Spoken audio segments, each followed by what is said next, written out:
السلام علیکم ورحمۃ اللہ۔ لاسٹ ایپیسوڈ میں ہم نے خیبر کی جنگ ڈسکس کی تھی، رسول اللہ صلی اللہ علیہ وسلم کی آخری شادی دیکھی تھی، مسلمانوں کا عمرہ دیکھا تھا اور خالد بن ولید رضی اللہ عنہ کا مسلمان ہونا دیکھا تھا۔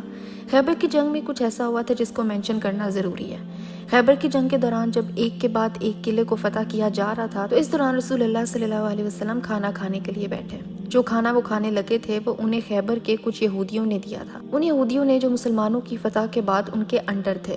کھانا کھاتے ہوئے رسول اللہ صلی اللہ علیہ وسلم نے گوشت کا ٹکڑا توڑ کے منہ میں رکھا، ہلکا سا چبایا ہی تھا کہ فوراً ہی تھوک دیا اور پوچھا کہ یہ گوشت کہاں سے آیا ہے۔ یہ دیکھ کے صحابہ کرام حیرت میں پڑ گئے۔ بتایا گیا کہ خیبر کی ایک یہودی خاتون کی طرف سے گوشت کا تحفہ آیا تھا۔ رسول اللہ صلی اللہ علیہ وسلم نے فرمایا کہ گوشت کے اس ٹکڑے میں زہر ہے۔ صحابہ کرام نے پوچھا کہ آپ کو کیسے معلوم یا رسول اللہ؟ نریشنز میں آتا ہے کہ رسول اللہ صلی اللہ علیہ وسلم نے فرمایا کہ گوشت کے ٹکڑے نے مجھے خود بتایا ہے کہ مجھ میں زہر ہے۔ یہ اللہ تعالیٰ کا دیا ہوا تحفہ تھا، ایک معجزہ تھا۔ اس کے بعد رسول اللہ صلی اللہ علیہ وسلم نے اس یہودی عورت کو بلوایا، اس سے پوچھا کہ کیا گوشت تم نے بھجوایا تھا؟ اس عورت نے کہا کہ ہاں۔ پھر پوچھا کہ اس میں زہر ہے؟ وہ عورت حیران ہوئی اور کہا کہ ہاں اس میں زہر ہے۔ رسول اللہ صلی اللہ علیہ وسلم نے پوچھا کہ تم نے ایسا کیوں کیا؟ عورت نے کہا کیونکہ آپ کلیم کرتے ہیں کہ آپ اللہ کے رسول ہیں، تو میں نے سوچا کہ اگر آپ واقعی میں اللہ کے رسول ہوئے تو آپ کو زہر کے بارے میں پتہ چل جائے گا، اور اگر آپ رسول نہ ہوئے تو ہماری آپ سے جان چھٹ جائے گی، اعوذ باللہ۔ پھر ہوا یہ کہ رسول اللہ صلی اللہ علیہ وسلم کے ایک صحابی تھے، بشر ابن البرہ رضی اللہ عنہ، انہوں نے اس گوشت کو کھا لیا تھا اور وہ تقریباً فوراً ہی شہید ہو گئے تھے۔ رسول اللہ نے اس یہودی عورت کو معاف کر دیا، لیکن رپورٹس میں آتا ہے کہ بشر ابن البرہ رضی اللہ عنہ کے رشتہ داروں نے اس عورت کو معاف نہیں کیا تھا، کیونکہ ایک اٹیمپٹڈ مرڈر تھا اور ایک مرڈر تھا۔ رسول اللہ صلی اللہ علیہ وسلم کو قتل کرنے کی کوشش کی تھی اور بشر ابن البرہ کو قتل کر دیا گیا تھا۔ رسول اللہ صلی اللہ علیہ وسلم نے قتل کی کوشش کو معاف کر دیا تھا، لیکن بشر رضی اللہ عنہ کے قتل کے جرم میں اس عورت کو قتل کر کے اس کو سزا دی گئی تھی۔ پھر 8 ہجری جمادی الاولیٰ یا جمادی الاول میں رسول اللہ صلی اللہ علیہ وسلم نے 3000 کی آرمی بنا کے غسان کی طرف جنگ کا فیصلہ کیا۔ اس جنگ کو غزوہ مؤتہ کہا جاتا ہے۔ یہ جنگ کیوں ہوئی؟ کیونکہ غسان نے رسول اللہ صلی اللہ علیہ وسلم کے بھیجے ہوئے صحابہ کو جو رسول اللہ کا پیغام لے کے گئے تھے انہیں قتل کیا تھا۔ ان صحابی کا نام حارث ابن العمیر الازدی رضی اللہ عنہ تھا۔ ان کو قتل کرنے والے کا نام شرحبیل الامر الغسانی تھا۔ آپ کو یاد ہوگا ہم نے لاسٹ ویڈیو میں اس کا ذکر کیا تھا۔ یہ لوگ رومن امپائر کے انڈر تھے اور یہ لوگ پہلے سے ہی آرمی تیار کر رہے تھے تاکہ مدینہ آ کے مسلمانوں کو اٹیک کریں۔ یہ لوگ نہیں چاہتے تھے کہ دین اسلام آگے بڑھے۔ رسول اللہ صلی اللہ علیہ وسلم نے آرمی تیار کی، اپنے صحابہ کو اکٹھا کیا اور فرمایا کہ دیکھو تمہارا لیڈر زید ابن حارثہ ہوں گے۔ زید ابن حارثہ غلام تھے جن کو رسول اللہ صلی اللہ علیہ وسلم نے آزاد کروایا تھا اور آج وہ مسلمانوں کی آرمی کے لیڈر تھے۔ یہ آرمی اب تک کی مسلمانوں کی سب سے بڑی آرمی تھی۔ رسول اللہ نے فرمایا کہ زید ابن حارثہ آرمی کے لیڈر ہوں گے اور جھنڈا ان کے ہاتھ میں ہوگا۔ اگر زید رضی اللہ عنہ کو شہید کر دیا گیا تو ان کے بعد جعفر ابن ابی طالب رضی اللہ عنہ ٹیک اوور کریں گے اور آرمی کو لیڈ کریں گے۔ جعفر ابن ابی طالب رضی اللہ عنہ کون تھے؟ ہم لاسٹ ویڈیو میں ڈسکس کر چکے ہیں۔ حدیبیہ کی جنگ کے فوراً بعد جعفر رضی اللہ عنہ مسلمانوں کے ساتھ ابیسینیا سے واپس مدینہ آئے تھے۔ ابھی ان کی واپسی ہوئی تھی اور ابھی وہ آرمی میں شامل ہو گئے۔ رسول اللہ صلی اللہ علیہ وسلم نے مزید فرمایا کہ اگر جعفر رضی اللہ عنہ کو بھی شہید کر دیا گیا تو عبداللہ ابن رواحہ رضی اللہ عنہ ٹیک اوور کریں گے اور آرمی لیڈ کریں گے۔ یہ رسول اللہ کے شاعر تھے۔ یہ اسلام کے ڈیفنس میں بہت معنی خیز اور سٹرونگ شاعری کرتے تھے۔ ان کو آرمی کا تیسرا لیڈر بنایا گیا۔ رسول اللہ صلی اللہ علیہ وسلم نے آرمی کو تیار کیا اور مدینہ کے باہر جب پہنچے تو فرمایا کہ اللہ کے لیے اللہ کے رستے پہ لڑو۔ یاد رکھو کہ تم وہاں کیوں جا رہے ہو، ہم وہاں تمہارے بھائی کی شہادت کا بدلہ لینے جا رہے ہیں۔ ان لوگوں نے جنگ کی شروعات کی ہے، ہمیں ان کو روکنا ہوگا، ہمیں انہیں ریئلائز کروانا ہوگا، انہیں احساس دلانا ہے اور سٹیٹمنٹ دینی ہے کہ وہ یہ سب نہیں کر سکتا۔ رسول اللہ صلی اللہ علیہ وسلم نے مزید فرمایا کہ ان لوگوں میں سے تمہیں بہت سے لوگ کرسچنز ملیں گے، اگر تم انہیں دیکھو کہ وہ چرچز میں ہیں، عبادت گاہوں میں ہیں، تو ان پر اٹیک نہ کرنا۔ یہ اسلام کا رول ہے کہ دشمن کو ان کی عبادت گاہوں میں عبادت کرتے ہوئے پاؤ تو اٹیک نہ کرو۔ رسول اللہ صلی اللہ علیہ وسلم نے مزید انسٹرکشنز دیے کہ عورتوں کو قتل نہ کرنا اور بچوں کو کوئی نقصان نہ پہنچانا، کسی بوڑھے ضعیف شخص پر بھی اٹیک نہ کرنا جو کمزور ہے اور جنگ میں حصہ نہ لے رہا ہو، وہاں لگے پودوں کو اور درختوں کو نقصان نہیں دینا اور نہ ہی بنائے ہوئے گھروں کو، بلڈنگز کو گرانا ہے۔ مؤتہ جاتے ہی آرمی کو رسول اللہ صلی اللہ علیہ وسلم نے بہت خوبصورت خطبہ دیا۔ جب یہ آرمی مؤتہ کے قریب پہنچی تو پتہ چلا کہ رومن کی آرمی وہاں پہلے سے ہی 1 لاکھ کی تعداد کی آرمی لے کے پہنچی ہوئی ہے۔ مسلمان 3000 تھے۔ اس علاقے کے قریب جتنے کرسچن عرب قبیلے تھے ان سے بھی رومن آرمی نے 1 لاکھ کی تعداد میں بندے اکٹھے کر لیے۔ کتابوں میں رومن کی ٹوٹل آرمی کی جو سب سے کم تعداد ملتی ہے وہ 1,50,000 ہے اور سب سے زیادہ تعداد 3 لاکھ کی ہے۔ تو یہ تعداد 1,50,000 سے لے کے 3 لاکھ تک کے درمیان تھی۔ رومن کی آرمی اتنی زیادہ بڑی تھی کہ مسلمان ان کی تعداد گن نہ پائے۔ خیر، جنگ کا دن آیا، دونوں آرمیز آمنے سامنے ہوئی، مسلمانوں کی 3,000 اور رومن کی 1,50,000 کی آرمی۔ جنگ شروع ہونے سے پہلے مسلمانوں میں ڈسکشن شروع ہوئی کہ کیا یہ جنگ ہمیں لڑنی چاہیے، کیا یہ جنگ لڑی جائے۔ ان کی آرمی بہت زیادہ ہے اور ہمیں رسول اللہ نے حکم دیا ہے کہ جنگ کرنی ہے۔ عبداللہ ابن رواحہ رضی اللہ عنہ اٹھے اور انہوں نے اپنی آرمی کو اسپیچ دی۔ انہوں نے کہا کہ دیکھو، یہ جنگ لڑنے کا حکم ہمیں رسول اللہ صلی اللہ علیہ وسلم نے دیا ہے اور بہت کلیئر آرڈرز ہیں۔ جنگ میں جیت کبھی بھی آرمی کی تعداد سے نہیں ہوئی، نہ ہی پاور سے ہوتی ہے۔ جنگ کی جیت اللہ تعالیٰ کے ہاتھ میں ہے۔ جیت کبھی بھی تمہاری زیادہ تعداد اور دشمن کی کم تعداد کی وجہ سے نہیں ہوئی۔ جیت صرف اور صرف اللہ کی طرف سے ہے۔ ہمیں اللہ اور اللہ کے رسول صلی اللہ علیہ وسلم کا حکم ماننا ہے اور اس دین کے لیے لڑنا ہے۔ اس جنگ سے ہمیں جیت ملے گی، جیت لازمی ہے۔ یا تو ہم اس جنگ کو جیت جائیں گے اور دنیاوی جیت مل جائے گی، یا تو ہم شہید ہو جائیں گے اور آخرت کی کامیابی مل جائے گی۔ ایک موٹیویشنل سپیچ ملنے کے بعد تمام صحابہ نے جنگ جاری رکھنے کا فیصلہ کیا۔ لڑائی ہوئی اور بہت شدت کی لڑائی ہوئی۔ 2 مختلف قسم کے لوگوں کی جنگ ہوئی۔ ایک طرف رومنز تھے، دوسری طرف مسلمان تھے۔ مسلمانوں کی طرف سے کچھ شہادتیں ہوئیں۔ جنگ کے دوران رومنز نے ڈیسائیڈ کیا کہ جو مسلمان آرمی کا لیڈر ہے اس کو قتل کرنا ہوگا، تاکہ جب جھنڈا گر جائے تو مسلمان آرمی کے موریلز گریں اور وہ ایک دم سے ڈی موٹیویٹ ہو جائے، ان کی آرمی میں کیوس پیدا ہو جائے کہ اب جب آرمی کا کوئی لیڈر ہی نہیں رہا تو ہم لڑکے کیا کریں گے۔ لیکن وہ نہیں جانتے تھے کہ رسول اللہ صلی اللہ علیہ وسلم نے آلریڈی 3 لیڈرز بنا دیے تھے، تاکہ جب کوئی ایک شہید ہو تو دوسرا اس کی جگہ لے لے، اور جب دوسرا شہید ہو تو تیسرا اس کی جگہ لے لے۔ صحابہ کرام کہتے ہیں کہ ہم جانتے تھے کہ اس جنگ میں شہادتیں ہوں گی، کیونکہ آج سے پہلے کبھی بھی ایسا نہیں ہوا کہ رسول اللہ صلی اللہ علیہ وسلم نے 1 سے زیادہ آرمی لیڈرز بنائے ہوں، اور یہی ہوا۔ بہت جلد زید ابن حارثہ رضی اللہ عنہ کو شہید کر دیا گیا۔ آج اگر آپ جارڈن یعنی اردن جائیں تو وہاں پہ یہ جگہ موجود ہے جہاں پر موتا کی جنگ ہوئی تھی، اور شہید ہونے والے صحابہ کی قبریں بھی وہاں پہ موجود ہیں۔ زید ابن حارثہ رضی اللہ عنہ کی قبر بھی وہی موجود ہے۔ زید رضی اللہ عنہ کی شہادت ہونے کے بعد جھنڈا جعفر ابن ابی طالب رضی اللہ عنہ نے اٹھایا اور آرمی کو لیڈ کیا۔ جعفر رضی اللہ عنہ رسول اللہ صلی اللہ علیہ وسلم کے کزن تھے۔ علی بن ابی طالب رضی اللہ عنہ کے بھائی اور ابو طالب کے بیٹے تھے، رسول اللہ صلی اللہ علیہ وسلم کے بہت قریبی رشتہ دار۔ ان کی شادی اسماء بنت امیس رضی اللہ عنہا سے ہوئی تھی۔ یہ دونوں ابیسینیا ہجرت کر کے بھی گئے تھے۔ جعفر رضی اللہ عنہ کے بارے میں رپورٹڈ ہے کہ اسی دن بعد میں ان کے جسم پر 90 سے زیادہ زخم دیکھے گئے تھے، اور تمام زخم جسم کے سامنے تھے، ان کے سینے پہ تھے۔ جسم کا پچھلا حصہ زخموں سے خالی تھا۔ انہوں نے تمام وار اپنے سینے پر لیے تھے۔ اس کا مطلب اس دن لڑائی کے دوران وہ نہ پیچھے ہٹے نہ بھاگے، بلکہ بہادری سے مقابلہ کیا۔ ان کو بھی شہید کر دیا گیا۔ جعفر ابن ابی طالب رضی اللہ عنہ کی شہادت کے بعد عبداللہ ابن رواحہ رضی اللہ عنہ نے لیڈرشپ سنبھالی اور جھنڈا پکڑا، لیکن تھوڑے ہی وقت میں عبداللہ رضی اللہ عنہ کو بھی شہید کر دیا گیا۔ مسلمان آرمی کے 3 لیڈرز شہید ہو گئے۔ جب یہ ہوا تو تمام صحابہ اکٹھے ہوئے اور سوچنے لگے کہ اب کیا کیا جائے۔ عقبہ بن عامر رضی اللہ عنہ نے کہا کہ دیکھو کہ اگر ہم جنگ چھوڑ کے بھاگ جائیں گے تو یہ لوگ ہمیں ویسے ہی مار دیں گے اور ہمیں انجریز کمر پر ہوں گی، اور اگر ہم لڑتے ہوئے مرے تو زخم ہمارے سینوں پر ہوں گے۔ ہم مسلمان ہیں، ہمیں یہ جنگ جاری رکھنی ہوگی۔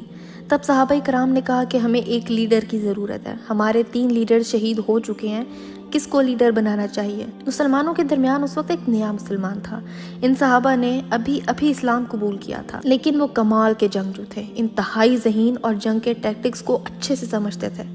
خالد ابن ولید رضی اللہ عنہ اسلام قبول کرنے کے بعد رسول اللہ صلی اللہ علیہ وسلم نے ان کو مؤتہ کی جنگ میں بھیجا، لیکن ایز اے لیڈر نہیں۔ پر اس پوائنٹ پر مسلمانوں نے خالد ابن ولید رضی اللہ عنہ کو خود چنا، کیونکہ مسلمان جانتے تھے کہ خالد رضی اللہ عنہ بہت کمال کے واریر ہیں اور جنگوں میں مہارت رکھتے ہیں۔ آج کے دن بھی دنیا کے ملکوں کی آرمیز خالد بن ولید رضی اللہ عنہ کی زندگی کو پڑھتی ہے، ان کے ٹیکٹکس، ان کی سائیکالوجی پڑھتی ہے۔ اللہ تعالیٰ نے انہیں پاور دی تھی۔ شام کے وقت صحابہ کرام نے ڈیسائیڈ کیا کہ خالد بن ولید رضی اللہ عنہ کو صبح لیڈر بنایا جائے گا، اور خالد رضی اللہ عنہ نے فوراً ہی لیڈ لے لی۔ انہوں نے بہت ذہانت سے فوج کی لوکیشنز چینج کر دیں۔ وہ سپاہی جو دائیں جانب تھے انہیں بائیں جانب موو کیا گیا، اور جو بائیں جانب تھے انہیں دائیں جانب موو کیا گیا۔ آگے والے سپاہیوں کو پیچھے اور پیچھے والے سپاہیوں کو آگے موو کیا گیا۔ صحابہ یہ دیکھ رہے تھے اور سوچ بھی رہے تھے کہ ایسا کیوں ہو رہا ہے، لیکن کوئی بھی سوال نہیں کر رہا تھا۔ جب لڑتے ہوئے رومن کی آرمی نے یہ دیکھا تو وہ سمجھے کہ مدینہ سے بہت بڑی آرمی کی تعداد لڑنے آئی ہے، کیونکہ پہلے وہ جن لوگوں سے لڑ رہے تھے وہ اب لوگ یہاں نہیں ہیں بلکہ نئے چہرے سامنے آ گئے ہیں۔ ہر ڈائریکشن سے رومن کی فوجوں نے نئے مسلمان فوجیوں کو دیکھا۔ یہ تھے خالد بن ولید رضی اللہ عنہ۔ ایک ذہانت سے بھرا ہوا فیصلہ، لوکیشنز کی شفٹنگ سے رومنز کنفیوزڈ ہو گئے، پریشان ہو گئے۔ اس وقت رسول اللہ صلی اللہ علیہ وسلم مدینہ میں اپنے صحابہ کے درمیان بیٹھے تھے۔ رسول اللہ نے فرمایا زید بن حارثہ کو شہید کر دیا گیا ہے، اور اب جعفر ابن ابی طالب نے چارج لیا ہے اور اب انہیں بھی شہید کر دیا گیا ہے۔ پھر عبداللہ ابن رواحہ نے لیڈ لیا اور انہیں بھی شہید کر دیا گیا ہے، اور اب چارج اللہ کی تلوار نے لے لیا ہے، اور اب جنگ بہت انٹینس ہو گئی ہے اور جنگ میں گرمی پیدا ہو گئی ہے۔ یہ سن کے صحابہ سمجھ گئے کہ اب جھنڈا خالد بن ولید رضی اللہ عنہ کے ہاتھ میں ہے۔ رسول اللہ نے آرمی کو انسٹرکشنز نہیں دیے تھے، بلکہ مسلمانوں کا یہ اپنا فیصلہ تھا کہ خالد رضی اللہ عنہ کو لیڈر بنایا جائے، اور مدینہ میں اللہ تعالیٰ نے رسول اللہ کو تمام حالات سے باخبر رکھا۔ خالد بن ولید رضی اللہ عنہ کی لیڈرشپ نے مسلمانوں نے 7 دن تک کی جنگ لڑی، اور لڑائی کے دوران بہت آہستہ آہستہ مسلمان پیچھے ہوتے گئے، اپنی پوزیشن سلائٹلی پیچھے کرتے ہوئے وہ لڑتے رہے۔ اس سے یہ ہوا کہ مسلمانوں کی آرمی صحرا والے ایریا میں چلی گئی، اور رومنز کو معلوم تھا کہ مسلمان انہیں آہستہ آہستہ صحرا میں لے کے جا رہے ہیں۔ اس کے علاوہ رومنز کو یہ لگ رہا تھا کہ مدینہ سے مسلمانوں کا بیک اپ آ رہا ہے۔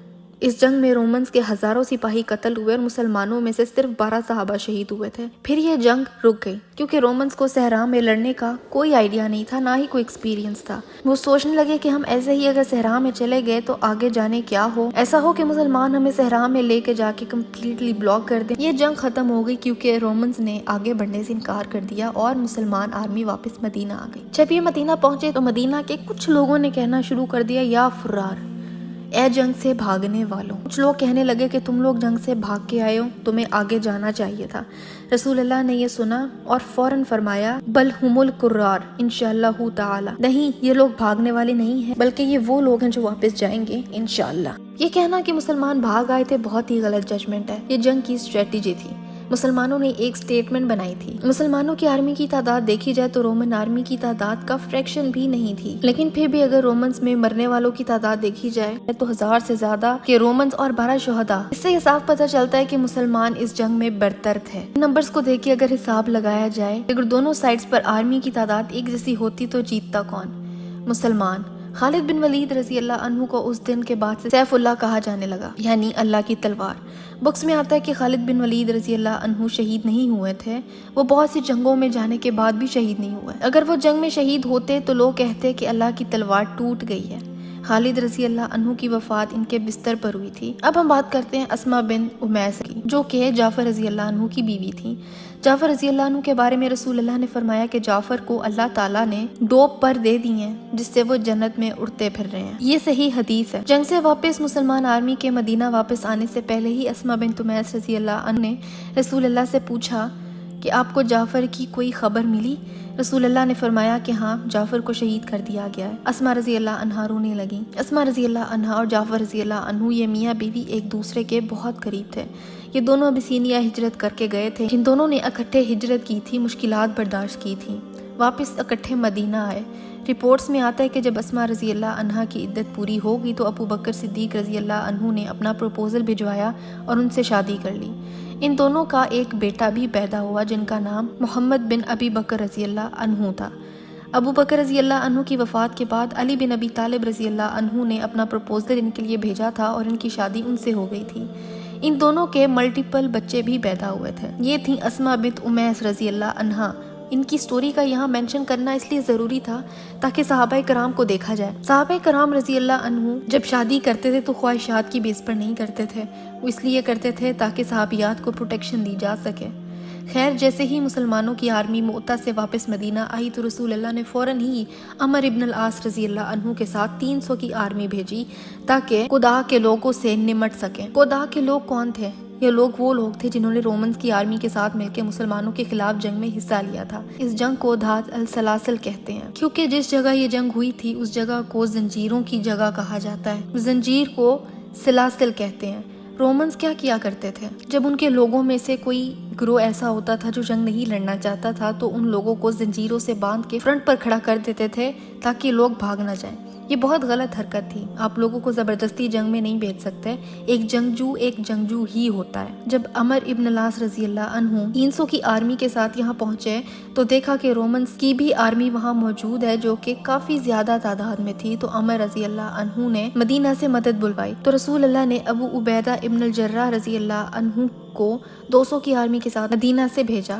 رپورٹس میں آتا ہے کہ ابو بکر رضی اللہ عنہ اور عمر ابن الخطاب رضی اللہ عنہ بھی 200 کی آرمی میں موجود تھے. جب یہ لوگ عمر ابن العاص کے پاس پہنچے تو شام کے وقت شدید سردی ہونے کے باوجود عمر ابن العاص رضی اللہ عنہ نے ان لوگوں کو آگ جلانے سے منع کر دیا اور اس بات سے کافی صحابہ ناراض ہوئے کہ ہم آگ کیوں نہیں جلا سکتے. عمر ابن العاص رضی اللہ عنہ نے کہا کہ رسول اللہ نے مجھے لیڈر بنایا ہے, تم لوگ میرے انسٹرکشنز مانو گے اور آگ نہیں جلاؤ گے. جب جنگ شروع ہوئی تو بہت ہی جلدی دشمن کی آرمی ڈھیر ہو گئی. کچھ لوگ ان میں سے بھاگ گئے, کچھ قتل ہو گئے اور مسلمانوں کو فتح نصیب ہوئی. جنگ کے ساتھ ایک سٹیٹمنٹ بھی بنی. جب مسلمان جنگ سے واپس مدینہ آئے تو یہ رسول اللہ صلی اللہ علیہ وسلم کے پاس گئے اور کہا کیا رسول اللہ, ہم آپ سے 2 چیزیں پوچھنا چاہتے ہیں. پہلی یہ کہ عمر ابن العاص نے ہمیں آگ کیوں نہیں جلانے دی, اور دوسرا جب ہم جنگ جیت گئے اور دشمن کی آرمی بھاگنے لگی تو ہم چاہتے تھے کہ دشمن کو پکڑ لیں اور ان کے پیچھے جائیں, لیکن عمر ابن العاص نے ہمیں یہ بھی کرنے سے روک دیا تھا, ایسا کیوں؟ رسول اللہ صلی اللہ علیہ وسلم نے یہ سوال سنے اور عمر ابن العاص رضی اللہ عنہ سے پوچھا کہ ان سوالوں کے کیا جواب ہیں. عمر رضی اللہ عنہ نے کہا کہ ہم لوگ تعداد میں کم تھے اور جنگ میں آئی بھی آرمی دشمن آرمی کی تعداد کا اندازہ مختلف چیزوں سے لگاتی ہے, اس میں سے ایک آگ ہے. اگر ہم آگ جلاتے تو رومن آرمی کو اندازہ ہو جاتا کہ ہماری تعداد بہت کم ہے اور اگلے دن وہ تیاری کے ساتھ آتی اور اٹیک کر دیتی. دوسرا یہ کہ ہم جنگ میں جیت گئے تھے, ہمارا مقصد پورا ہو گیا تھا, ان کے پیچھے جا کے ہم رسک کیوں لیتے. یہ سن کے رسول اللہ صلی اللہ علیہ وسلم نے فرمایا کہ عمر ابن العاص نے جو کیا وہ ٹھیک کیا, اور رسول اللہ نے عمر ابن العاص رضی اللہ عنہ کے ان فیصلوں کی بہت تعریف کی. اس کے بعد رسول اللہ صلی اللہ علیہ وسلم نے چھوٹی چھوٹی آرمیز بنا کے ان قبیلوں کی طرف بھیجی جنہوں نے پہلے غزوہ خندق میں دشمنوں کا ساتھ دیا اور پھر مؤتہ کی جنگ میں رومنز کو جوائن کیا. رسول اللہ صلی اللہ علیہ وسلم نے عامر ابن الجراح رضی اللہ عنہ کے ساتھ 300 کی آرمی بنا کے ساحلوں کی طرف بھیجا. جب ساحل کے ساتھ ساتھ چلتے چلتے یہ آرمی جوہینا کے قبیلے تک پہنچی تو رسول اللہ صلی اللہ علیہ وسلم انہیں ایک اسپیسیفک جگہ کا بتایا کہ وہاں جا کے پڑاؤ ڈال لینا اور ان لوگوں کا انتظار کرنا, جب وہ اس جگہ سے گزرے تو ان پر حملہ کر دینا. اس 300 کی آرمی نے یہی کیا اور وہاں پڑاؤ ڈال لیا, لیکن وقت گزرنے کے ساتھ ساتھ کھانا ختم ہو گیا. 300 کی آرمی جو اپنے ساتھ خوراک لائی تھی وہ ختم ہو گئی. جب کھانا ختم ہوا تو سعد ابن عبادہ رضی اللہ عنہ کے بیٹے قیس ابن سعد رضی اللہ عنہ اپنے ساتھ کچھ اونٹ لائے تھے جو انہوں نے اپنے والد سے لیے تھے. بھوک کی وجہ سے انہوں نے ایک اونٹ ذبح کیا اور کھایا. دوسرے دن دوسرا اونٹ, تیسرے دن تیسرا اونٹ ذبح ہوا. اس کے بعد ابو عبیدہ رضی اللہ عنہ نے قیس ابن سعد رضی اللہ عنہ سے کہا کہ اب ان اونٹوں میں سے کوئی بھی اونٹ ذبح نہیں کرو گے, کیونکہ یہ اونٹ تمہارے نہیں ہیں بلکہ تمہارے والد کے ہیں, اور یہ صرف استعمال کے لیے لائے تھے. ہم ان اونٹوں کو واپس نہیں کر پائیں گے کیونکہ ہم ان کو کھا رہے ہیں. اس کے بعد اوتھینٹک حدیث میں آتا ہے کہ اللہ تعالیٰ کے حکم سے سمندر نے ویل مچھلی کو باہر پھینکا اور اس مچھلی کو 300 کی آرمی نے 2 ہفتوں تک کھایا. یہ ایک معجزہ تھا جو صحابہ کرام کے ساتھ ہوا تھا. یہ آرمی یہاں انتظار کرتی رہی لیکن دشمن کے لوگ اس جگہ سے نہیں گزرے اور یہ آرمی واپس مدینہ چلی گئی. اب ہم ایک ایسے واقعے کا ذکر کریں گے جو ہسٹری میں سب سے زیادہ امپورٹنٹ واقعہ ہے. بہت ضروری واقعات کو اب ہم دیکھیں گے تو اب ذرا دھیان سے سنیے گا. آپ کو یاد ہو تو ہم نے دیکھا تھا کہ صلح حدیبیہ میں مسلمانوں اور قریش کے درمیان امن کا معاہدہ ہوا تھا, اور اس معاہدے میں ایک شک یہ بھی تھی کہ جو کوئی بھی چاہے کہ وہ مسلمانوں کی پروٹیکشن کے اندر آنا چاہے تو وہ آ سکتا ہے, اور جو کوئی بھی چاہے کہ وہ قریش کے پروٹیکشن کے انڈر آئے تو وہ آ سکتا ہے, اور اس چیز کو مسلمان اور قریش دونوں ریسپیکٹ کریں گے. بنو بکر نے قریش کی پروٹیکشن لی اور خزاعہ نے مسلمانوں کی پروٹیکشن لی. یہ دونوں نام یاد رکھیے گا. بنو بکر کے کسی شخص نے رسول اللہ صلی اللہ علیہ وسلم کے بارے میں توہین آمیز بات کی, اور نریشنز میں آتا ہے کہ اس کی یہ بات خزاعہ کے کسی شخص نے سن لی اور ان کی آپس میں لڑائی ہو گئی. ان دونوں آدمیوں کی لڑائی میں بنو بکر نے اوور ریئیکٹ کیا. بنو بکر نے خزاعہ کے لوگوں پر اٹیک کر دیا اور یہ لڑائی اتنی بڑھی کہ وہ جنگ کی شکل اختیار کر گئی. نریشنز کے مطابق خزاعہ کے لوگ حرم کی طرف بھاگے اور بنو بکر کے لیڈر کو کہا کہ دیکھو ہم اللہ تعالیٰ کے گھر میں موجود ہیں اور یہ قتل و غارت بند کر دو. یہ لوگ مشرک تھے لیکن جانتے تھے اور مانتے تھے کہ الٹیمیٹ رب اللہ ہی ہے, الٹیمیٹ پاور اللہ ہی کے پاس ہے, تبھی حرم ان کے لیے بھی مقدس جگہ تھی. لیکن بنو بکر نے کہا کہ نہیں, آج کوئی رب نہیں ہے, آج ہم خدا کو نہیں مانتے. رپورٹس میں آتا ہے کہ قریش نے خاموشی سے بنو بکر کی مدد کی، انہیں چپکے سے ویپنز بھی دیے، لڑائی کے لیے آرمی بھی دی۔ اس طرح سے کیوس پیدا ہوا اور خزاع میں کچھ لوگ بنو بکر کے ہاتھوں مارے گئے، اور یہ سب قریش کی مدد کی وجہ سے ہوا۔ جب یہ سب کچھ ہوا تو عمر ابن سالم الخزاعی نے، جو کہ خزاع کے لیڈر میں سے ایک تھا، وہ مدینہ کی طرف بھاگا اور رسول اللہ صلی اللہ علیہ وسلم سے بات کی کہ یا رسول اللہ، ہم نے آپ سے اگریمنٹ کیا ہے کہ آپ ہماری پروٹیکشن کریں گے۔ بنو بکر کو قریش کی مدد حاصل ہے اور انہوں نے ہم پر اٹیک کیا ہے، اور صورتحال اب یہ ہے۔ رسول اللہ صلی اللہ علیہ وسلم نے فرمایا کہ اللہ کی قسم ہم تمہیں پروٹیکٹ کریں گے، ہم نے اگریمنٹ سائن کیا تھا اور ہم وعدہ خلافی نہیں کرتے، تمہارے ساتھ اگر ظلم ہوگا تو ہم اس کو ایسے ہی ڈیل کریں گے جیسے وہ ہمارے ساتھ ہوا ہو۔ رسول اللہ صلی اللہ علیہ وسلم سے بات کر کے عمر ابن سالم الخزاعی واپس چلا گیا۔ قریش پریشان تھا، قریش جانتے تھے اگر یہ خبر رسول اللہ تک پہنچ گئی تو یہ لوگ مشکل میں پڑ جائیں گے۔ ابو سفیان نے فیصلہ کیا کہ وہ خود مدینہ جائے گا۔ وہ مدینہ پہنچا۔ مدینہ جا کے وہ رہائش کہاں لیتا؟ اس کے سب سے قریبی وہاں کون تھا؟ اس کی اپنی بیٹی ام حبیبہ رضی اللہ عنہا۔ ہم نے ذکر کیا تھا کہ ام حبیبہ رضی اللہ عنہا ابیسینیا سے واپس آئی تھیں تو رسول اللہ صلی اللہ علیہ وسلم نے ان سے شادی کی تھی۔ یہ ام المؤمنین ہے۔ ان کا نام رملہ بنت ابو سفیان تھا، اسی لیے ابو سفیان اپنی بیٹی کے گھر آیا۔ یہ گھر رسول اللہ صلی اللہ علیہ وسلم کا تھا۔ جیسے ہی ابو سفیان نے بستر پر بیٹھنا چاہا تو ام حبیبہ رضی اللہ عنہا نے کہا کہ آپ کبھی بھی رسول اللہ کے بستر پر نہیں بیٹھیں گے، کیونکہ آپ گندے انسان ہیں، آپ شرک سے بھرے ہوئے ہیں، اور رسول اللہ صلی اللہ علیہ وسلم پاک ترین پیور انسان ہے، وہ ایک اللہ کی عبادت کرتے ہیں اور آپ مشرک ہیں، آپ یہاں نہیں بیٹھیں گے۔ ابو سفیان ایک دم سے شوق میں آ گیا اور کہنے لگا کہ تم بالکل ہی تبدیل ہو گئی ہو، جب سے ہمیں چھوڑ کے گئی ہو بالکل بدل گئی ہو، تم اپنے باپ کی ہی عزت نہیں کرتی۔ ام حبیبہ رضی اللہ عنہا نہیں مانی، انہوں نے اجازت دی کہ آپ یہاں رہ سکتے ہیں لیکن رسول اللہ کے بستر پر نہیں بیٹھیں گے۔ ابو سفیان اٹھا اور رسول اللہ کے پاس گیا اور کہا کہ دیکھو، خزاع اور بنو بکر کے بیچ میں لڑائی ہوئی ہے اور میں یہاں بتانے آیا ہوں کہ ان کے درمیان معاملہ گرم ہو گیا تھا لیکن اب حالات ٹھیک ہیں۔ ابو سفیان نہیں جانتا تھا کہ عمر ابن سالم الخزاعی نے آلریڈی رسول اللہ کو تمام حالات سے آگاہ کر دیا ہے۔ رسول اللہ نے ابو سفیان سے سوال کیا کہ کیا ان کے درمیان کچھ ہوا تھا؟ کیا تم لوگوں نے کچھ غلط کیا ہے؟ ابو سفیان نے کہا کہ نہیں، بالکل بھی نہیں، میں بس انفارمیشن لے کے آیا ہوں۔ رسول اللہ صلی اللہ علیہ وسلم نے فرمایا تو پھر پریشان کیوں ہو؟ ابو سفیان نے کہا تو پھر ہمارے اگریمنٹ کا کیا ہوا جو ہمارے درمیان حدیبیہ میں ہوا تھا؟ رسول اللہ نے فرمایا کہ جو معاہدہ ہوا تھا ہم اس کو نبھائیں گے اور پورا کریں گے۔ اس کے بعد ابو سفیان مدینے میں موجود مہاجرین کے لیڈر سے ملنے گیا، ان سے کہنے لگا کہ دیکھو، میں پریشان ہوں کہ قبیلوں کے آپس میں لڑائی ہوئی ہے تو مسلمان یہ نہ سمجھیں کہ اس میں ہمارا ہاتھ ہے یا ہماری کوئی انوالومنٹ ہے۔ تمام لیڈرز نے جس سے ابو سفیان نے بات کی ان سب نے کہا کہ فکر نہ کرو، تمہارا ہم سے ویسا ہی معاہدہ ہے جیسا تمہارا معاہدہ رسول اللہ کے ساتھ ہے، جب تم نے کوئی معاہدہ توڑا ہی نہیں تو پریشان کیوں ہوتے ہو؟ یہ سب ہونے کے بعد ابو سفیان واپس چلا گیا اور اس کے جانے کے بعد جو کچھ ہوا وہ سب رسول اللہ صلی اللہ علیہ وسلم نے صرف ایک شخص کو بتایا۔ اس سے پہلے رسول اللہ نے سب کچھ اپنے تک رکھا ہوا تھا۔ رسول اللہ صلی اللہ علیہ وسلم نے ابو بکر رضی اللہ عنہ سے کہا کہ اے ابو بکر، ہمیں ایک آرمی تیار کرنے کی ضرورت ہے اور ہم جائیں گے اور ہم قریش سے لڑائی کریں گے۔ ابو بکر رضی اللہ عنہ نے کہا کہ یا رسول اللہ، کیا ہمارا ان کے ساتھ معاہدہ نہیں ہوا؟ رسول اللہ نے فرمایا کہ ہاں، لیکن قریش نے معاہدہ توڑا ہے، اور رسول اللہ نے پھر تمام بات ابو بکر سے کی کہ ابو سفیان آیا تھا اور اس سے یہ بات ہوئی ہے۔ ابو بکر رضی اللہ عنہ تمام معاملہ سمجھ گئے اور یہ بات صرف ان کے اور رسول اللہ کے درمیان رہے گی، کسی تیسرے کو اس کا پتہ نہیں چلے گا۔ رمضان سے پہلے رسول اللہ صلی اللہ علیہ وسلم نے اناؤنسمنٹ کی۔ یہ اناؤنسمنٹ مدینہ سے باہر ان قصبوں کے لوگوں سے کی جنہوں نے اسلام قبول کیا تھا۔ رسول اللہ نے فرمایا کہ جو بھی اللہ پر اور آخرت کے دن پر ایمان رکھتا ہے اس کو رمضان کے لیے مدینہ آنا ہوگا۔ اس رمضان تمام مسلمان مردوں کو مدینہ آنا ہوگا۔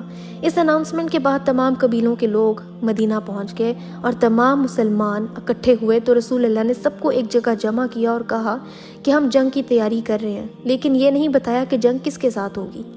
رسول اللہ صلی اللہ علیہ وسلم نے انسٹرکشنز دی ہے کہ سب کو اچھے سے تیار ہونا ہوگا اور اسلحے ہتھیاروں سے لیس ہونا ہوگا۔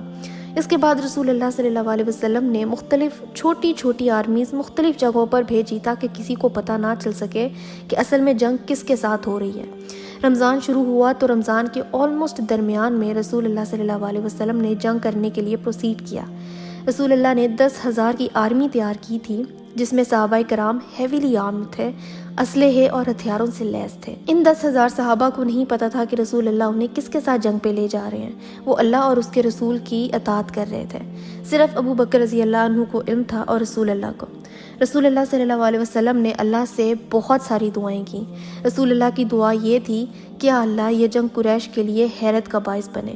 قریش کو علم نہ ہو کہ ہم وہاں جا رہے ہیں، ہم نہیں چاہتے کہ وہ تیاری کر لیں، یا اس سب معاملے کو راز رہنے دے یا اللہ۔ اللہ تعالیٰ نے رسول اللہ صلی اللہ علیہ وسلم کو ایک خبر دی۔ کچھ صحابہ کرام کو اندازہ ہو گیا تھا کہ ہم مکہ کی طرف جا رہے ہیں۔ ان میں سے ایک صحابی جنہوں نے بدر کی جنگ میں حصہ لیا تھا اور صلح حدیبیہ میں بھی موجود تھے، ان کا نام حاطب ابن ابی بلتہ رضی اللہ عنہ تھا۔ ان کی فیملی کے کچھ لوگ قریش میں تھے اور ان کے قریش کے ساتھ تعلقات بھی تھے، تو انہوں نے قریش کو خط لکھا کہ مسلمانوں نے بہت بڑی آرمی تیار کی ہے اور وہ مکہ کی طرف بڑھ رہے ہیں، اپنی تیاری کر لو اور اپنا انتظام کر لو۔ یہ خط لکھ کے انہوں نے ایک عورت غلام کو دیا اور کہا کہ یہ خط مکہ لے جاؤ اور یہ خط فلانے شخص کو دے دو، اور کچھ بھی ہو یہ خط کسی اور کے ہاتھ نہیں لگنا چاہیے۔ اس غلام نے اس خط کو چھپا لیا اور یہ مکہ کی طرف نکل گئی۔ اتنے میں اللہ تعالیٰ نے رسول اللہ صلی اللہ علیہ وسلم کو اس بات کی خبر دے دی کہ حاطب ابن ابی بلتہ رضی اللہ عنہ نے فلاں عورت کو خط دے کے مکہ بھیجا ہے۔ رسول اللہ صلی اللہ علیہ وسلم نے پھر علی بن ابی طالب رضی اللہ عنہ، زبیر بن العوام رضی اللہ عنہ اور مقداد ابن اسود رضی اللہ عنہ کو اس عورت کو پکڑنے کے لیے بھیجا اور فرمایا کہ جب تم روداد خق کے علاقے میں پہنچو تو تمہیں وہاں یہ عورت ملے گی، اس کے پاس خط ہے، اس خط کو لے کے واپس آؤ۔ یہ تینوں اس ایریا تک پہنچے، اس عورت کو دیکھا، اس کو روکا، اس سے پوچھا کہ خط کہاں ہے۔ اس نے کہا کون سا خط؟ صحابہ کرام نے کہا تمہارے پاس ایک خط ہے۔ اس نے کہا میرے پاس کوئی خط نہیں ہے۔ یہ ایک عورت تھی، عورت کو صحابہ کیا کہہ سکتے تھے؟ یہ اکیلی تھی، اس کے پاس کوئی سامان بھی نہیں تھا۔ اب مرد ہوتے ہوئے وہ عورت کی تلاشی نہیں لے سکتے تھے۔ پھر علی بن ابی طالب رضی اللہ عنہ نے کچھ کہا۔ ان کی یہ بہت فیمس سٹیٹمنٹ ہے۔ علی بن ابی طالب رضی اللہ عنہ نے کہا کہ تمہارے پاس دو آپشنز ہیں، ایک یہ یہاں تو وہ خط تم ہمیں خود دے دو، یا دوسرا یہ کہ ہم تمہارے کپڑے اتار دیں گے۔ ظاہر ہے ان دو آپشنز کے علاوہ کوئی تیسرا راستہ تھا بھی نہیں۔ اس عورت کو اندازہ ہو گیا تھا کہ لوگ سیریس ہیں۔ اس عورت نے وہ خط نکال دیا۔ یہ خط اس نے اپنے بالوں کی چٹیا میں چھپایا ہوا تھا۔ یہ خط لے کے یہ تینوں صحابہ رسول اللہ صلی اللہ علیہ وسلم کے پاس پہنچے۔ یہ خط رسول اللہ کو دیا اور اس پوائنٹ پر آرمی کو پتہ چل چکا تھا کہ ہم مکہ ہی کی طرف جا رہے ہیں۔ عمر ابن الخطاب رضی اللہ عنہ کو جب پتہ چلا کہ حاطب ابن ابی بلتہ رضی اللہ عنہ نے یہ خط لکھا ہے تو وہ کہنے لگے کہ یا رسول اللہ مجھے اجازت دیں میں اس غدار کو قتل کر دوں۔ رسول اللہ نے حاطب رضی اللہ عنہ سے پوچھا کہ حاطب تم نے یہ کیوں کیا؟ حاطب رضی اللہ عنہ نے کہا کہ یا رسول اللہ میں مسلمان ہوں، مجھے اسلام پر یا اپنے ایمان پر کوئی شک نہیں ہے، یہ میری غلطی تھی، میں ڈر گیا تھا، میرے خاندان کے لوگ وہاں ہیں، میں چاہتا تھا کہ ان کو خبر دے دوں، یہ میری غلطی ہے۔ رسول اللہ نے فرمایا کہ یہ شخص سچ کہہ رہا ہے، اور عمر رضی اللہ عنہ سے کہا کہ تم حاطب کے بارے میں ایسا کیسے کہہ سکتے ہو، اس کو غدار کہہ کے قتل کیسے کرنا چاہتے ہو؟ حاطب نے بدر کی جنگ لڑی ہے اور اللہ نے بدری صحابیوں کے اگلے پچھلے گناہ معاف کیے ہیں۔ رسول اللہ صلی اللہ علیہ وسلم نے فرمایا کہ اے حاطب ہم نے تمہیں معاف کیا۔ حاطب رضی اللہ عنہ کو معاف کر دیا گیا اور اس کے بعد سفر جاری رہا۔ رسول اللہ نے مدینے میں عبداللہ بن ابی مکتوم رضی اللہ عنہ کو لیڈر بنایا تھا تب تک جب تک رسول اللہ وہاں سے واپس نہیں آ جاتے۔ جب مسلمانوں کی یہ آرمی ابوا کے علاقے میں پہنچی تو ابو سفیان ابن الحارث، جو کہ وہ ابو سفیان نہیں تھا جو قریش کا لیڈر تھا، یہ دوسرا آدمی تھا جو کہ قریش سے ہی تھا، اس کی راستے میں مسلمان آرمی سے ملاقات ہوئی۔ اس کے ساتھ عبداللہ بن ابی امیہ تھا، یہ رسول اللہ کا سالہ تھا۔ ان دونوں کو جب مسلمان آرمی نے دیکھا تو پوچھا کہ تم کیا چاہتے ہو؟ انہوں نے کہا کہ ہم مسلمان ہو کے مدینہ جا رہے ہیں۔ ان دونوں نے اسلام قبول کیا اور وہیں سے اس آرمی میں شامل ہو گئے۔ جب مسلمان آرمی القدید کے علاقے میں پہنچی تو رسول اللہ صلی اللہ علیہ وسلم نے اپنے صحابہ کو حکم دیا کہ وہ اپنا روزہ توڑ لیں، کیونکہ یہ رمضان کا مہینہ تھا اور صحابہ کرام اور رسول اللہ روزے سے تھے۔ اب روزہ مشکل ہو رہا تھا اور مکہ کی طرف سفر مشکل تھا، تو رسول اللہ صلی اللہ علیہ وسلم نے روزہ توڑنے کی اجازت دے دی۔ اس سفر میں رسول اللہ نے کسی سے ملاقات کی جس کی ملاقات سے رسول اللہ بہت زیادہ خوش ہوئے۔ وہ تھے العباس ابن عبد المطلب رضی اللہ عنہ، رسول اللہ کے چچا۔ فائنلی آج العباس اور ان کی فیملی بھی مدینہ کی طرف سفر کر رہے تھے۔ انہوں نے اس آرمی کو دیکھا جو مکہ کے باہر تھی۔ انہوں نے رسول اللہ سے ملاقات کی، شہادت پڑھی، مسلمان ہوئے اور بتایا کہ ہم ہجرت کر کے مدینہ کی طرف جا رہے ہیں۔ دوسری طرف قریش میں یہ افواہ پھیل رہی تھی کہ شاید محمد صلی اللہ علیہ وسلم آرمی کے ساتھ مکہ حملہ کرنے آ رہے ہیں۔ قریش کے لوگ میٹنگ میں بیزی تھے۔ العباس رضی اللہ عنہ بتاتے ہیں کہ میں اس میٹنگ میں سے اٹھا، اپنی فیملی کو لیا اور مدینہ کی طرف نکل گیا۔ میں نے سوچا کہ میں جانتا ہوں کہ میرا بھتیجا سچ کہہ رہا ہے۔ میں ہمیشہ سے جانتا تھا اسلام ہی سچا دین ہے۔ اب مجھے مدینہ جانا چاہیے اور اسلام قبول کر لینا چاہیے۔ اب جب راستے میں یہ ملاقات ہوئی تو رسول اللہ نے ان سے کہا کہ آپ اپنی فیملی کو مدینہ بھیج دیں اور آپ آرمی کو جوائن کر لیں۔ جب یہ آرمی مرز زہران کے علاقے میں پہنچی تو وہاں پڑاؤ ڈالا، کیمپس لگا دیے اور اس پوائنٹ پہ رسول اللہ صلی اللہ علیہ وسلم نے انسٹرکشنز دیے۔ رسول اللہ نے فرمایا کہ ہم 10,000 لوگ ہیں، ہر شخص آگ جلائے۔ جب ایک آدمی ایک آگ جلائے گا تو 10,000 آگے لگیں گی، اور یہ کرنے سے مسلمانوں کی تعداد اتنی زیادہ لگی، اتنی بڑی لگی کہ جو بھی ان جلی ہوئی آگوں کو ان کا دھواں دیکھتا تھا تو اس کو لگتا تھا کہ مسلمان لاکھوں کی تعداد میں آئے ہیں۔ دوسری طرف قریش نے ڈیسائیڈ کیا کہ ہم 3 آدمیوں کو باہر بھیجیں گے تاکہ وہ یہ کنفرم کر کے آئیں کہ افواہ سچ بھی ہیں یا جھوٹی ہے کہ مسلمان آ رہے ہیں۔ لیکن اب دیر ہو چکی تھی کیونکہ مسلمان مکہ کے بالکل باہر تھے۔ اب قریش کا لیڈر ابو سفیان، اس نے ڈیسائیڈ کیا کہ میں باہر جاؤں گا اور میرے ساتھ حاکم ابن حزام، بدیل ابن ورقہ ہوں گے۔ جیسے ہی یہ تینوں مکہ سے باہر جانے لگے تو انہیں سموک نظر آئی، دھوئیں۔ یہ دھوئیں کہاں سے آ رہے تھے؟ یہ تو عرفہ کا دن لگ رہا تھا۔ ابو سفیان نے کہا کہ نہیں، یہ عرفہ کا دن نہیں ہے، ہو سکتا ہے کہ بنو عمر ہو سکتا ہے کہ انہوں نے آگ جلائی ہو۔ دوسرے نے کہا کہ نہیں، یہ بنو عمر نہیں ہو سکتا کیونکہ آگ بہت زیادہ جل رہی ہے، لوگ بہت زیادہ تعداد میں ہیں۔ تمہیں یقین ہے کہ یہ مسلمان نہیں ہیں؟ اس پوائنٹ پر آرمی میں سے کچھ مسلمانوں نے ان تینوں کو دیکھ لیا۔ رپورٹس میں آتا ہے کہ انہوں نے ابو سفیان کو پکڑ لیا۔ جن لوگوں نے ابو سفیان کو پکڑا تھا ان میں العباس رضی اللہ عنہ بھی شامل تھے۔ انہوں نے ابو سفیان سے کہا کہ میں تمہیں رسول اللہ کے پاس لے چلتا ہوں، تمہیں کوئی نقصان نہیں پہنچائے گا۔ باقی 2 لوگ وہاں سے بھاگ گئے تھے۔ ابو سفیان قریش کا لیڈر تھا، یہ سب کچھ اس کے کنٹرول میں تھا، سب کچھ اس کی آرڈرز پر ہوتا تھا، مکہ کا مین آدمی۔ اب اس کو رسول اللہ کے پاس لے کے جایا جا رہا تھا۔ نریشنز میں آتا ہے کہ جس اونٹ پر العباس رضی اللہ عنہ ابو سفیان کو لے کے جا رہے تھے وہ اونٹ رسول اللہ صلی اللہ علیہ وسلم کا تھا۔ یہ بہت خوبصورت سٹوری ہے۔ یہ لوگ ابو سفیان کو ڈسکشن کے لیے رسول اللہ کے پاس لے گئے۔ رسول اللہ صلی اللہ علیہ وسلم نے کہا کہ اے ابو سفیان، کیا اب تمہارے لیے وقت نہیں آ گیا کہ تم اس دین کو قبول کر لو؟ تمہیں احساس کیوں نہیں ہوتا؟ تم لیڈر بن سکتے ہو، تم جو چاہو کر سکتے ہو۔ ابو سفیان میں تھوڑی سی انا تھی، پرائڈ تھا، وہ قریش کا لیڈر تھا، ہمیشہ سے سب کچھ اس کے اراؤنڈ رہا تھا۔ اس انا کی وجہ سے ابو سفیان کو وقت لگا، اس نے ٹائم لیا۔ العباس رضی اللہ عنہ نے ابو سفیان سے کہا کہ دیکھو، میں تمہیں بتا رہا ہوں کہ مسلمانوں کے ساتھ کوئی بڑی طاقت موجود ہے۔ اگر تم شہادت پڑھ لو، جو کچھ بھی ماضی میں تم سے ہو چکا ہے، جو تم کر چکے ہو، سب دھل جائے گا، ختم ہو جائے گا۔ اسی لیے اب جب بھی کوئی ہسٹری کی کتاب پڑھے تو یہ نہ سوچے کہ العباس رضی اللہ عنہ نے ابو سفیان کو دھمکی دی تھی کہ اسلام قبول کر لو۔ یہ نہیں کہا تھا کہ تم اسلام قبول کرو یا تو ہم تمہیں قتل کر دیں گے، بالکل بھی نہیں۔ ابو سفیان نے اب یہ سنا کہ اسلام قبول کرنے سے ماضی کے گناہ معاف ہو جاتے ہیں تو خالد بن ولید رضی اللہ عنہ اور باقی صحابہ کی طرح انہوں نے بھی شہادت پڑھ لی، مسلمان ہو گئے، اور رسول اللہ صلی اللہ علیہ وسلم سے کہا کہ میں آپ کے انسٹرکشنز کے انڈر ہوں، آپ اللہ کے رسول ہیں۔ اور اس طرح سے ابو سفیان رضی اللہ عنہ مسلمان ہو گئے۔ ابو سفیان کے مسلمان ہونے سے مسلمانوں کو مضبوطی محسوس ہوئی کیونکہ قریش کو پتہ ہی نہیں تھا کہ ان کے اپنے لیڈر نے اسلام قبول کر لیا۔ اب جب قریش کے لیڈر نے ابو سفیان نے اسلام قبول کر لیا تھا تو رسول اللہ صلی اللہ علیہ وسلم نے العباس رضی اللہ عنہ سے کہا کہ اے العباس، ابو سفیان کو لے کر ایک ایسی جگہ پر کھڑا کرو تاکہ جب مسلمانوں کی آرمی یہاں سے گزرے تو دیکھے کہ کس نے اسلام قبول کیا ہے۔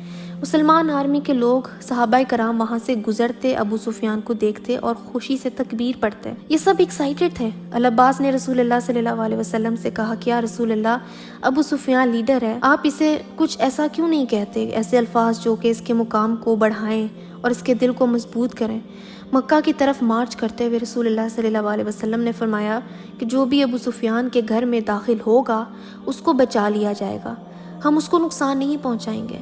یہ ایک بہت پاورفل سٹیٹمنٹ تھی۔ امیجن کریں کہ آرمی اٹیک کر رہی ہو، تمام گھر خطرے میں ہو، لیکن آپ کو یہ ایشورٹی ہو کہ آپ کا گھر محفوظ ہے، آپ کے گھر کے اندر جو ہوگا اس کو ہاتھ بھی نہیں لگایا جائے گا۔ اللہ اکبر۔ جیسے ہی رسول اللہ صلی اللہ علیہ وسلم آرمی کے ساتھ مکہ میں داخل ہوئے تو آپ نے خالد ابن ولید رضی اللہ عنہ سے کہا کہ تم جاؤ اور مکہ میں نیچے سے داخل ہو، اس کا مطلب کہ قدئی کے علاقے سے داخل ہو، اور رسول اللہ صلی اللہ علیہ وسلم خود القدع کے علاقے سے داخل ہوئے۔ رسول اللہ صلی اللہ علیہ وسلم کے ساتھ ہیوج آرمی تھی، اور اس آرمی کے ساتھ ابو سفیان رضی اللہ عنہ بھی شامل تھے۔ ابو سفیان نے مکہ میں داخل ہوتے اعلان کیا کہ جو میرے گھر میں داخل ہوگا وہ محفوظ ہوگا، میں اسلام قبول کر چکا ہوں۔ اور جیسے ہی ابو سفیان رضی اللہ عنہ مکہ میں داخل ہوئے، لوگوں کو پتہ چلا، یہ دیکھ کے بہت سارے قریش کے لوگ مسلمان ہو گئے، اسلام قبول کرنے لگے، اور وہ لوگ بھی جو اسلام قبول کرنا چاہتے تھے لیکن قریش کے ڈر کے مارے نہیں کر پا رہے تھے، آج انہوں نے بھی شہادت پڑھی اور اسلام قبول کر لیا۔ یہ سوال اٹھتا ہے کہ یہ سب ہمیں کیسے پتا؟ ہمیں ایسے پتہ ہے کہ بعد میں کئی صحابہ ایسے ملتے ہیں جنہوں نے خود بتایا کہ ہم قریش کے ڈر کی وجہ سے اسلام قبول نہیں کر پا رہے تھے۔ خیر، اس وقت ایک کے بعد ایک کر کے لوگ اسلام میں داخل ہوتے رہے۔ اب وقت تھا رسول اللہ صلی اللہ علیہ وسلم کے مکہ میں داخل ہونے کا، مکہ فتح کرنے کا۔ اتنی ساری جنگوں کے بعد، اتنی زیادہ عمر اور وقت گزرنے کے بعد، اتنی مشقت اور دکھ تکلیف کے بعد، اتنے سارے صحابہ کی شہادت کے بعد، گھروں سے نکالے جانے کے بعد، رسول اللہ صلی اللہ علیہ وسلم مکہ فتح کرتے ہوئے کیسے داخل ہوئے ہوں گے، جبکہ ان کے خلاف بولنے والا، جنگ لڑنے والا کوئی بھی موجود نہیں تھا۔ رسول اللہ صلی اللہ علیہ وسلم اپنے اونٹ پر سوار تھے، اسی اونٹ پر ان کے ساتھ اسامہ بن زید رضی اللہ عنہ بھی سوار تھے۔ رسول اللہ صلی اللہ علیہ وسلم نے اپنا سر جھکایا، اتنا زیادہ جھکایا کہ ان کا سر مبارک تقریباً اونٹ کی گردن کو چھو رہا تھا۔ مسلسل اللہ کی تکبیر، اللہ کا شکر اور حمد بیان کرتے ہوئے داخل ہوئے۔ وہ مسلسل اللہ کی بڑائی بیان کرتے رہے اور سورہ فتح کی تلاوت کرتے رہے۔ تمام مخلوق کے لیڈر مکہ میں سب سے زیادہ ہمبل ہو کے داخل ہوئے، اللہ کی بڑائی اور شکر کرتے ہوئے۔ یہ تمام فتوحات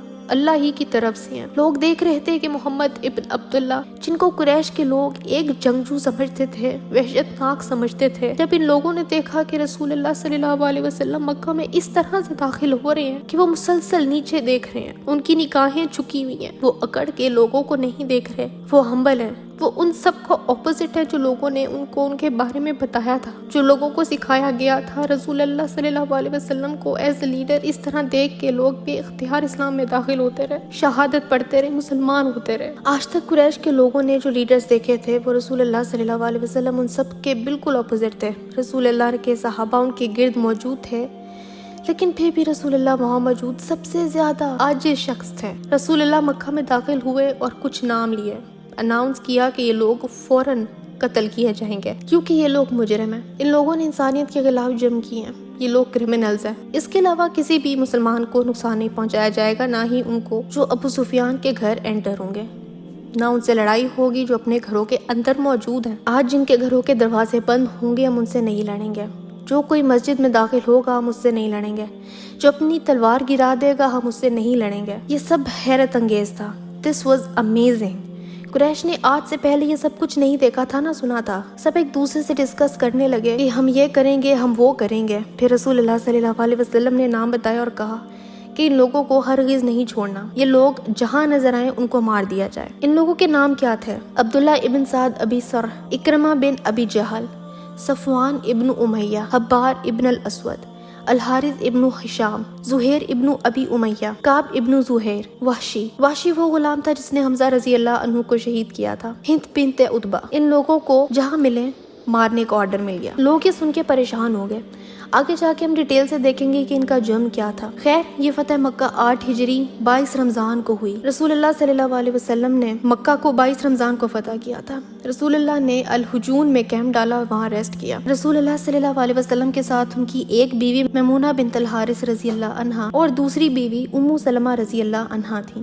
کچھ دیر بعد وہ ابو بکر رضی اللہ عنہ کے ساتھ اٹھے اور کعبہ کا طواف کرنے لگے، ساتھ سورہ فتح کی تلاوت مسلسل کرتے رہے، اللہ کی حمد بیان کرتے رہے، سورہ اسراء کی آیت 81 پڑھتے رہے اور اعلان کر دو کہ حق آ گیا ہے اور باطل مٹ گیا، باطل تو مٹنے والا ہی ہے۔ رسول اللہ صلی اللہ علیہ وسلم کعبہ کا طواف اپنے اونٹ پر سوار ہو کے کر رہے تھے۔ رسول اللہ کے پاس ان کا عصا تھا۔ جہاں جہاں رسول اللہ صلی اللہ علیہ وسلم کو کعبہ کے پاس یا اس کے ارد گرد پڑے ہوئے بت نظر آتے، رسول اللہ صلی اللہ علیہ وسلم اپنی چھڑی سے ان بتوں کو گراتے اور انہیں توڑ دیتے۔ طواف مکمل کرنے کے بعد رسول اللہ صلی اللہ علیہ وسلم کعبہ میں داخل ہوئے، اللہ اکبر کہتے رہے اور کعبہ میں پڑے ہوئے بتوں کو گراتے رہے۔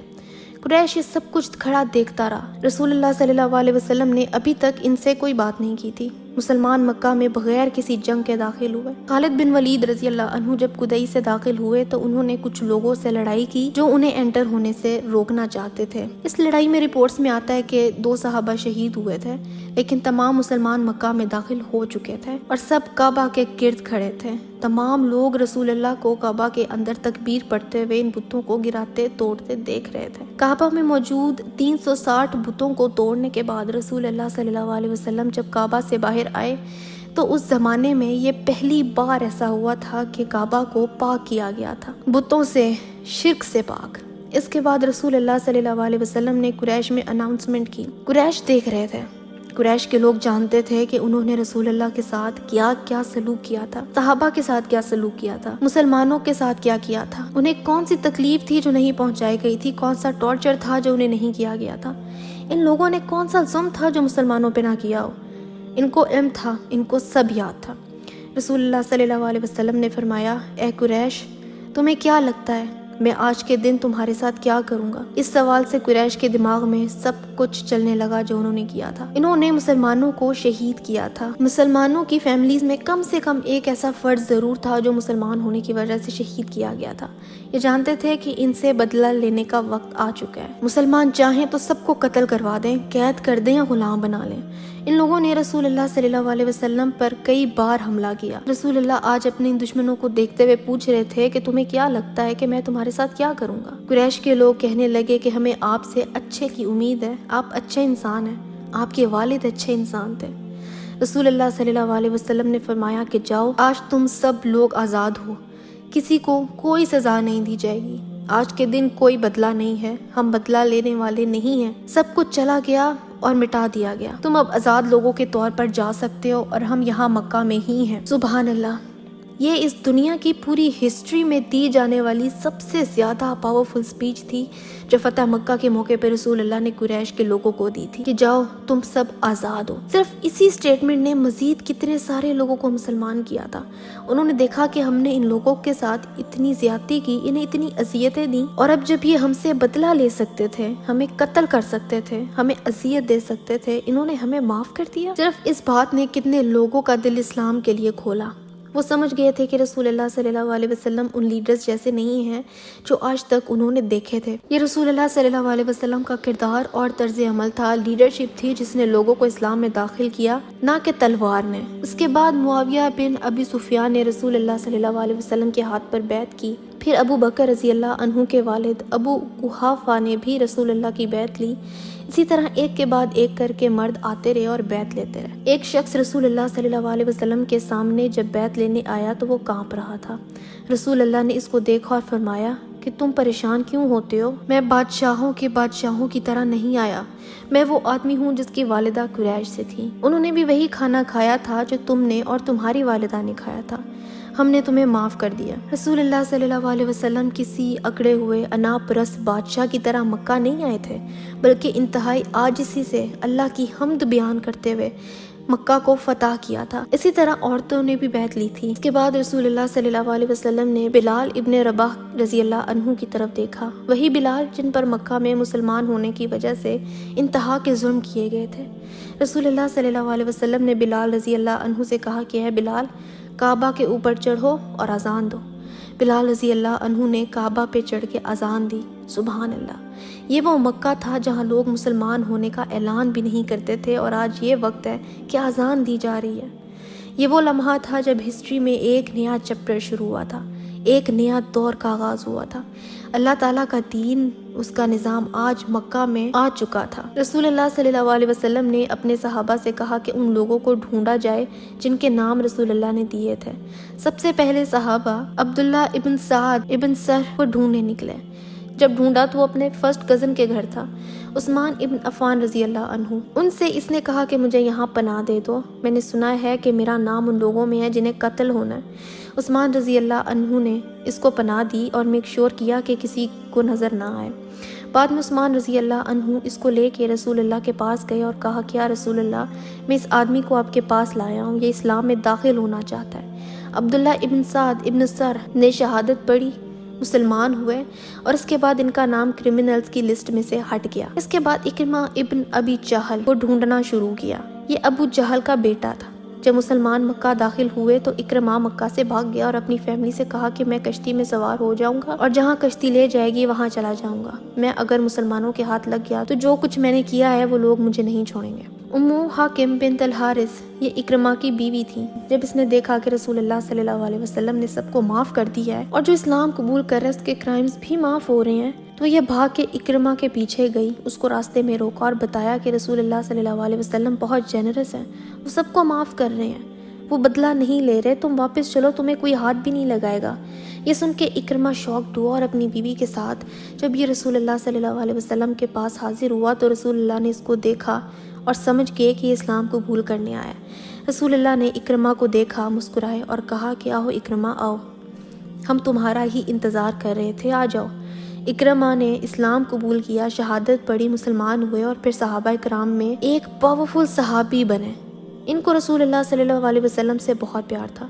ان کے بعد حبار ابن الاسود کی باری آئی، یہ بھاگ گیا اور چھپ گیا، لیکن بعد میں جو ارانا کی جگہ پر جو کہ مکہ اور طائف کے بیچ کی جگہ ہے یہاں پہنچا تو یہاں اس کی ملاقات رسول اللہ صلی اللہ علیہ وسلم سے ہوئی۔ انہوں نے بھی اسلام قبول کر لیا اور ان کا نام بھی لسٹ میں سے ہٹا دیا گیا۔ ان کے بعد زہیر ابن ابی امیہ اور الحارث ابن ہشام یہ دونوں امو ہانی بنتی ابی طالب رضی اللہ عنہا کے گھر گئے اور کہا کہ ہم چاہتے ہیں کہ آپ ہماری گارنٹی دیں۔ انہوں نے ان دونوں کی گارنٹی دینے کی حامی بھری۔ یہ رسول اللہ صلی اللہ علیہ وسلم کے پاس گئیں، ساری بات سن کے رسول اللہ نے کہا کہ کوئی بات نہیں، تم ہم میں سے ہو، ہم تمہاری گارنٹی ایکسیپٹ کرتے ہیں، اور کچھ ہی عرصے بعد ان دونوں نے بھی اسلام قبول کر لیا۔ صفوان ابن امیہ اصل میں خودکشی کرنا چاہتے تھے۔ انہوں نے بھی سوچا کہ میں سمندر میں جا کے ڈوب جاتا ہوں۔ ان کو تیرنا نہیں آتا تھا، یہ جانتے تھے کہ مسلمانوں کے ہاتھ لگ گئے تو یہ نہیں بچیں گے، لیکن جب یہ سمندر کی طرف جا رہے تھے تو ان کا کزن عمیر ابن وہب الجماحی رضی اللہ عنہ رسول اللہ کے پاس آئے اور کہا کہ یا رسول اللہ، یہ میرا کزن ہے،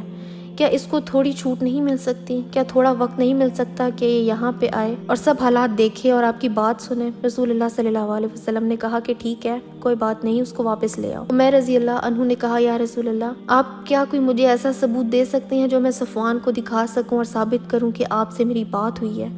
رسول اللہ صلی اللہ علیہ وسلم نے عمیر رضی اللہ عنہ کو اپنا امامہ یعنی اپنی پگڑی اتار کے دی جو صفوان کو دکھائی جا سکے۔ ان دونوں کی ملاقات ہوئی اور عمیر رضی اللہ عنہ نے صفوان سے کہا کہ واپس آ جاؤ۔ صفوان نے کہا کہ نہیں، وہ مجھے نہیں چھوڑیں گے۔ عمیر رضی اللہ عنہ نے کہا کہ فکر مت کرو، رسول اللہ نے تمہاری گارنٹی دی ہے، تمہیں کوئی نہیں مارے گا، اور ساتھ ہی رسول اللہ صلی اللہ علیہ وسلم کی پگڑی بھی دکھائی۔ جب امامہ دیکھا تو صفوان واپس جانے کو تیار ہو گئے۔ جب یہ واپس مدینہ آیا تو مسلمان نہیں ہوا، رسول اللہ صلی اللہ علیہ وسلم سے ملا اور کہا کہ کیا آپ مجھے 2 مہینے کا وقت دے سکتے ہیں تاکہ میں سوچوں؟ رسول اللہ صلی اللہ علیہ وسلم نے فرمایا کہ تم 4 مہینے لے لو اور سوچ لو، اور کچھ ہی عرصے میں یہ بھی مسلمان ہو گئے، اسلام قبول کر لیا۔ اب ہند بنت عقبہ کی باری آئی۔ اس کو کیوں ڈھونڈا جا رہا تھا؟ آپ کو یاد ہو تو احد کی جنگ میں حمزہ رضی اللہ عنہ کو شہید کرنے کے بعد اس عورت نے ان کے جسم کی بے حرمتی کی تھی۔ یہ ابو سفیان رضی اللہ عنہ کی بیوی تھی، یہ چھپ گئی تھی، لیکن جب مکہ کی عورتیں بیعت لے رہی تھی تو یہ بھی رسول اللہ کے ہاتھ پر بیعت لینے آئی اور اپنے آپ کو چھپانے لگی کہ رسول اللہ اس کو پہچان نہ لیں۔ بیعت لیتے دوران اس نے رسول اللہ صلی اللہ علیہ وسلم سے کہا کہ میرا ایک سوال ہے، میرا شوہر ایک کنجوس آدمی ہے۔ یہ ابو سفیان رضی اللہ عنہ کی بات کر رہی تھی، کہنے لگی کہ میرا شوہر مجھ پر اور بچوں پر خرچ نہیں کرتا، کیا میں اس کے مال میں سے کچھ مال اس کو بتائے بغیر لے سکتی ہوں؟ رسول اللہ صلی اللہ علیہ وسلم نے فرمایا کہ شوہر کو بتائے بغیر تم صرف اتنا ہی لے سکتی ہو جتنا تمہارے لیے ضروری ہے۔ رسول اللہ صلی اللہ علیہ وسلم نے پھر پوچھا کہ کیا تم ہند بنت عتبہ نہیں ہو؟ انہوں نے کہا کہ ہاں جی یا رسول اللہ، میں وہی ہوں اور میں اسلام میں داخل ہو گئی ہوں، اور میں معافی چاہتی ہوں ان سب کے لیے جو ماضی میں مجھ سے غلطیاں ہو گئی تھیں۔ رسول اللہ صلی اللہ علیہ وسلم نے فرمایا کہ فکر نہ کرو، تمہیں معاف کر دیا گیا ہے۔ ان کے بعد وحشی کی باری آئی جس نے حمزہ رضی اللہ عنہ کو شہید کیا تھا۔ وہ طائف چلے گئے تھے، وہ واپس آئے، اسلام قبول کیا اور انہیں بھی معاف کر دیا گیا۔ سہیل ابن عمر بھی لسٹ میں شامل تھا۔ ان کی گارنٹی ان کے بیٹے نے دی تھی جو کہ فتح مکہ کے دن مسلمان ہوئے تھے، جن کا نام عبداللہ بن سہیل بن عمر رضی اللہ عنہ تھا۔ انہوں نے بھی اسلام قبول کر لیا تھا، اور یہی معاملہ ابو لہب کے بیٹوں کے ساتھ ہوا۔ یہ بھی رسول اللہ کے پاس آئے، شہادت پڑھی، مسلمان ہو گئے۔ امیجن کریں کیسی فتح ملی مسلمانوں کو اس دن۔ فتح مکہ ہسٹری کی سب سے بڑی اور امپورٹنٹ وکٹری تھی۔ اس سے ڈیموگرافکس چینج ہوئے تھے، جیو پولیٹیکل سچویشنز چینج ہوئی تھیں۔ اس کے بعد اسلام ایک دم سے پھیلنا شروع ہو گیا تھا، نہ کسی جنگ سے، نہ تلوار کی زور پہ، بلکہ صرف رسول اللہ صلی اللہ علیہ وسلم کے کردار اور حکمت عملی کی وجہ سے۔ فتح مکہ کے بعد کیا ہوا؟ کیا مسلمانوں کے لیے سکون آ گیا تھا؟ کیا دوبارہ سے کوئی جنگ ہوئی تھی؟ باقی کی ڈیٹیلز ہم اگلی ویڈیوز میں ڈسکس کریں گے۔ اگلی ویڈیوز بہت انٹرسٹنگ ہے، تو انتظار کیجیے اگلی ویڈیوز کا۔ السلام علیکم ورحمۃ اللہ۔